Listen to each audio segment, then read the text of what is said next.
Friday evening. Parking garage level 3. My 360-degree dash cam captured every elegant second of our CEO Derek in a tailored suit. Crouched on cold concrete, reaching under my vehicle like a suburban spy in a discount thriller. He adjusted something near the rear axle, glanced over his shoulder, then walked away pretending to check his phone. A GPS tracker. Of course it was. He believes in control. He believes in power. And he believes that any woman who understands cash flow better than he does must be up to something. He has never trusted me. Before I tell you what he thinks he's about to discover, let me ask you something. Where are you listening right now? What's the temperature where you are? Don't forget to subscribe to the Goldfish Revenge channel, because every subscription helps these stories spread a little further, so someone can hear them at the most crucial moment. I am the chief financial controller. Numbers answer to me before they answer to anyone else. But as I said, Derek never trusted me, whether it was when I restructured the company's reporting model or when I prevented an $8 million administrative fine last year. He even ignored the fact that I rebuilt a compliance framework that now protects $120 million in quarterly liquidity. Derek, meanwhile, has been CEO for 14 months, long enough to redecorate his office, not long enough to understand the systems he inherited. When revenues dip, he hunts for conspiracies.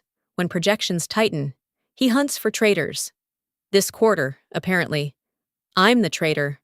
I reviewed the footage in my office. I watched him kneel. I watched him install the device. I watched him walk away satisfied. I didn't call legal. I didn't alert security. I didn't email the board. I simply closed the video and returned to my reconciliation schedule. Because when someone insists on following you, the most interesting thing you can do is let them. Later that night, I opened the GPS app mirrored through my vehicle system and saw it a small red dot, blinking patiently. He thinks he's tracking me. I smiled at the screen. Follow closely, Derek. From that moment on, the story stops being simple. What unfolds next blends imagination with carefully guided AI storytelling, not to distort reality, but to sharpen the emotional truth beneath it. I hope you find a piece of yourself somewhere in what follows. And if you don't, take good care of your own story. We'll cross paths again soon. That weekend, I drove exactly where Derek expected me to go, just not for the reasons he imagined. The SUV passed through the gates of a secluded estate outside the city. Cameras mounted discreetly along stone pillars. Security tighter than most corporate boardrooms. I remained there for 48 hours, somewhere across town. Derek was likely staring at a blinking red dot, convinced he was witnessing corporate espionage in real time. He must have felt brilliant. What he never understood is that I am not only the chief financial controller. 3 months earlier, after auditors detected a $5 million discrepancy in our strategic investment fund, the board retained me under a confidential agreement as a special compliance auditor. Independent authority, direct reporting line to them, full discretion to coordinate with federal tax investigators. The estate Derek obsessed over was not a competitor's headquarters. It was a secure financial crimes field office. Inside, I laid everything out with clinical precision. 17 suspicious transfers routed through layered subsidiaries. $2.3 million wired to an offshore entity registered under a shell structure. And approval emails bearing Derek's verified electronic signature. No drama, just data. Numbers rarely lie. Executives sometimes do. The investigators asked about timing. I showed them something even more interesting. One of those offshore transfers had been executed just 36 hours before Derek knelt under my vehicle to install the tracker.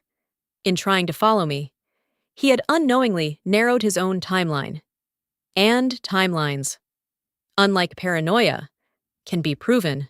Monday morning arrived with the kind of theatrical aggression only insecure executives mistake for strength. I had barely set my folder down when Derek Halverson burst into the executive conference room without knocking.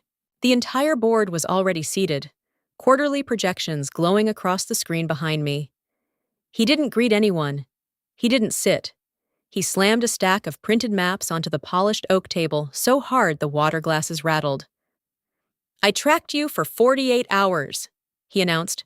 chest lifted like he had just dismantled a criminal syndicate. Red lines marked my movements, timestamps, coordinates, a blinking circle around the gated estate. He looked almost triumphant. You were at a competitor's property all weekend. The room shifted. I felt the weight of 12 sets of eyes turning toward me. Not hostile yet. Just waiting. Public accusation has a way of suspending oxygen. I folded my hands calmly. Did you read the registered address on your printout? Derek. His jaw tightened. Don't deflect. It's not a competitor's estate. I continued evenly. It's a secured financial investigations office, operating under the Internal Revenue Service. Silence followed. Not the polite kind. The heavy kind that lands when arrogance collides with fact. Color drained from his face in stages. First red, then pale. That's absurd, he snapped, but his voice had already dropped half a register. I opened my folder and slid a single document across the table toward the chair of the board. 3 months ago, after the $5 million discrepancy surfaced in the strategic fund, you retained me under a confidential engagement. The chair adjusted her glasses and read the header aloud, Special Compliance Auditor Appointment. I let the words settle before continuing. Independent authority, direct reporting to the board, coordination with federal investigators as necessary. Derek stared at the paper as if it might rewrite itself. You went behind my back, he said. No, I replied. They went around you. Then, I placed a second document on the table, signed copies bearing every board member's signature, including yours. Chair. For the first time since he stormed in, Derek had nothing to throw. And for the first time, the room was no longer looking at me as the suspect. The silence from the previous revelation barely had time to settle before Derek recovered enough to laugh. It wasn't amused laughter. It was defensive, sharp, meant to reassert dominance. You don't have authority, he said, straightening his tie as if posture alone could restore control. You're a controller, Marcia. You report numbers. You don't suspend CEOs. There it was the hierarchy he believed in. The clean ladder where he stood at the top and the rest of us functioned below. I didn't argue. I reached into my folder and pulled out a different document. Thicker paper, original signatures, his contract. Section 12. I said calmly, sliding it across the table toward him. Executive Oversight Clause. He didn't touch it at first. I continued anyway. In the event of a credible financial misconduct investigation, the board reserves the right to suspend executive authority pending review. Immediate effect. No severance protections during suspension. A pause. You signed this when you negotiated your compensation package, I added. It was non-negotiable. Derek's expression shifted from irritation to calculation. He grabbed the document and scanned the paragraph. His signature sat at the bottom of the page in thick black ink. Confident. Flourished. Final. That clause is procedural. He snapped. It requires evidence. The chair of the board cleared her throat. We have evidence of irregular transfers totaling $5 million under review by federal investigators. Derek turned toward her. Allegations, not proof. I met his gaze evenly. 17 suspicious transactions. 2.3 million routed offshore. Electronic approvals traced to your credentials. That meets the threshold for suspension. The room felt different now. Not tense, decisive. The chair looked around the table. We will vote. It happened quickly. Hands raised, one after another. No dramatic speeches, just measured governance. 7 in favor, 2 opposed. The chair folded her hands. Effective immediately. Derek Halverson is suspended from executive authority pending investigation. For the first time since he burst into the room. Derek didn't speak. Security was notified. Access privileges were flagged for review. His badge would be disabled before lunch. Power doesn't always collapse with noise. Sometimes it simply transfers. And as the meeting adjourned, I realized something quiet and irreversible had just occurred. The man who tried to track me no longer controlled the building he was standing in. Do you think he was reckless enough to fight back after that? If you do, Drop a 4 in the comments below. Your engagement doesn't just support this channel, it pushes stories about accountability and quiet justice to people who might need them most. Suspension did not make Derek cautious, it made him dangerous. Within an hour of the vote, he retreated to his office under the pretense of collecting personal items. I knew that look, not defeat calculation. When power slips, some men try to grab whatever cash they can carry on the way down. At 10:42 that morning, my phone vibrated with a Treasury alert. A high-value transfer request had been initiated from our primary operating account to a secondary subsidiary controlled exclusively by the executive office. The amount was significant, large enough to destabilize short-term liquidity if repeated. Derek was trying to move money. I didn't rush. I had anticipated this earlier that morning, before the board meeting even began. I activated a conditional fraud alert protocol with our banking partners. It wasn't theatrical. It was procedural. Any transfer exceeding a defined threshold during an executive investigation would trigger manual review. Seconds later, a second alert appeared. Transaction pending. Verification required. Across the hall, I heard his voice rise. "Why isn't it processing?" He snapped at someone on speakerphone. "Push it through." Another vibration. Transfer denied. Account temporarily restricted pending compliance review.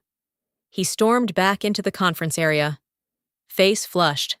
"There's a system error," he said loudly, as if volume could override controls. Finance locked down liquidity. I met his stare evenly. Number Derek. The system is functioning exactly as designed. This is sabotage, he barked. It's accountability. The chair intervened calmly. Our banks are exercising due diligence given the ongoing investigation. Derek pulled out his phone and dialed the relationship manager directly. I could hear fragments of the response from where I stood, measured. Careful. Corporate? Yes. Mr. Halverson, the banker said. We received notification of a federal inquiry over the weekend. All significant transfers are subject to enhanced review. Weekend. That word lingered in the room. Derek's eyes flicked toward me. He hadn't known the banks were informed before Monday. He certainly hadn't known I made sure they were by early afternoon. The pressure in the building felt different, quieter, heavier, inevitable. Suspension was one thing, federal involvement was another. And when the two investigators arrived, they didn't raise their voices or flash theatrics. They simply walked in with credentials and purpose. They asked for Derek's phone. He hesitated, just long enough to make it noticeable. On what grounds, he demanded, trying to recover the tone of authority he no longer possessed. Potential financial misconduct and obstruction. One investigator replied evenly, "We'll need your device. Obstruction." The word landed harder than embezzlement ever could. Derek glanced toward the board as if searching for rescue. None came, under suspension. He had no executive privilege to shield himself. Slowly, reluctantly, he placed the phone on the table. That was when the narrative turned. The GPS tracking application he had installed, registered under his personal account, was still active. Location logs, timestamps, remote access permissions. The investigators scrolled silently, documenting everything. His attempt to follow me had created a digital trail linking him directly to surveillance of an individual cooperating in a federal inquiry. In addition to financial review, the investigator said, this may constitute unlawful tracking and interference. Derek looked at me. Disbelief replacing anger. You set this up? No, I replied calmly. You installed it. Then I added what he didn't yet know. My vehicle's 360-degree system records continuously in secured cloud storage. I connected my laptop to the conference display and played the footage. Friday evening, parking garage, Derek kneeling under my SUV. The timestamp was clear. His face was unmistakable. The room watched in silence. Evidence doesn't argue. It simply accumulates. The investigators requested copies immediately, as they continued reviewing financial records already provided over the weekend. Another irregularity surfaced, layered invoices labeled as strategic consulting. Total value $1.7 million. The payments traced back to a shell entity sharing directors with Derek's offshore account. The circle tightened. What began as paranoia had evolved into proof, and for the first time all day, Derek stopped speaking entirely. News travels faster than evidence, but evidence lasts longer. By mid-afternoon, word of Derek's suspension had already leaked beyond the executive floor. It started with a compliance notice to senior management, then a brief internal memo confirming an ongoing financial review. Within an hour, a financial blogger picked it up. By market close, every major outlet covering mid-cap corporate governance had the headline, CEO, suspended pending investigation. The market reacted exactly as markets do, emotion first, logic later. Our stock dropped 9% in the first hour of trading after the announcement. Analysts cited leadership instability and uncertainty at the top. Comment sections filled with speculation. Some blamed the board, some blamed me. Even without knowing my name, Derek watched the ticker from a temporary workstation in a restricted office. Jaw clenched. "This is what your stunt caused," he muttered when he passed me in the corridor. I didn't answer. Markets don't collapse because of investigations. They collapse because of concealment. At 3:15, the board authorized a formal public statement. Transparent language, independent audit, full cooperation with federal authorities. No defensive tone, no euphemisms. The second reaction was quieter but stronger. Institutional investors began recalibrating. Analysts revised their notes. Transparency signaled containment. Governance signaled control. By the following morning, the stock had not only stabilized, it rebounded 12% above the initial drop. Investors prefer clarity over charisma, numbers over narratives. Derek's public image, however, did not recover with the share price. His interviews were pulled from the company website. His keynote appearance at an industry summit was postponed indefinitely. The board removed his photo from the leadership page before noon. Reputation, once cracked, rarely reseals cleanly. Late that evening, the audit committee reconvened with updated findings from forensic accountants. I attended remotely, reviewing the expanded transaction map displayed on screen. The $5 million discrepancy we originally identified was no longer the ceiling. Layered consulting contracts, duplicate vendor EDs, accelerated approvals routed through executive override privileges. The total projected exposure now approached $6.8 million. Possibly more. The chair exhaled slowly. We need to prepare for full restatement. Derek had once worried about a blinking red dot on a map. Now there were far larger markers appearing, each one tied not to suspicion, but to verified loss. And this time, the market was watching. The next morning, the tension finally crystallized into something irreversible. At 9:27, the glass doors of the executive floor opened and two federal investigators stepped in, this time accompanied by a uniformed officer. No raised voices, no spectacle, just paperwork in hand and certainty in their posture. Conversations around the office floor thinned into silence as they walked directly toward Derek's temporary workspace. He stood when he saw them. "What is this?" he demanded, attempting authority one last time. The lead investigator placed a document on the desk. "Derek Halverson, we have a warrant for your arrest in connection with financial fraud and related federal offenses." The word arrest does something to a room. It compresses the air. Derek's eyes flicked toward the boardroom down the hall, then toward me. "We can resolve this internally," he said quickly. "There's no need to escalate. We'll cooperate. We'll correct the filings." The investigator's expression didn't shift. "This is no longer an internal matter." He tried again, lowering his voice. "You don't understand the optics. This will damage the company." I finally spoke. Evenly. The damage was done when the money moved. They asked him to turn around. The officer stepped forward, professional, efficient, no drama, just procedure. As they secured his wrists, Derek's composure cracked for the first time. "This is because of her," he said, nodding toward me. "She set me up." The investigator glanced at his tablet. In addition to the financial charges, there is a separate count for obstruction of justice.